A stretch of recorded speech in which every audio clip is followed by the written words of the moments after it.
2026 మార్చి 19న పరాభవ నామ సంవత్సరం ఉగాది రోజున గణపతి ఆలయాన్ని దర్శించి తెల్ల జిల్లేడు పూలతో లేదా 21 గరికతో గణేశుడిని పూజించడం అత్యంత శుభప్రదం. ఈ పరిహారం ద్వారా ఏడాది పొడవునా అదృష్టం, ధనలాభం కలుగుతుందని, విఘ్నాలు తొలగిపోతాయని నమ్మకం. కొత్త బట్టలు ధరించి ఉగాది పచ్చడి రుచి చూడడం మర్చిపోవద్దు. ఉగాది రోజు చేయాల్సిన ముఖ్యమైన పరిహారాలు మరియు పనులు. గణపతి పూజ. సమీపంలోని గణపతి ఆలయానికి వెళ్లి 21 గరికతో గరిక పూజ, గణేశుడికి పూజ చేయడం చాలా మంచిది. దాన పరిహారం.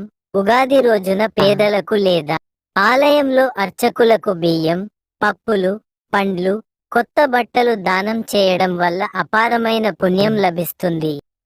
1 రూపాయి పరిహారం. 1 రూపాయి నాణేన్ని పూజ గదిలో పెట్టి దాన్ని ఒక పసుపు వస్త్రంలో కట్టి మీ లాకర్, డబ్బు పెట్టెలో ఉంచడం వల్ల ఆర్థిక ఇబ్బందులు తొలగిపోతాయి. ఇంటి అలంకరణ.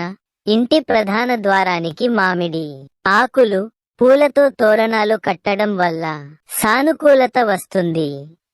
ముఖ్యమైనవి: ఉదయాన్నే నూనెతో తలంటు స్నానం, అభ్యంగన స్నానం చేయాలి. 6 రుచులతో తీపి, పులుపు, చేదు, ఉప్పు, కారంగా, వగరు ఉగాది పచ్చడిని ఖచ్చితంగా తయారు చేసుకుని ఈ ఉగాది పండుగను ఆనందంగా జరుపుకోండి. పంచాంగ శ్రవణం వినడం కూడా చాలా ఉత్తమం.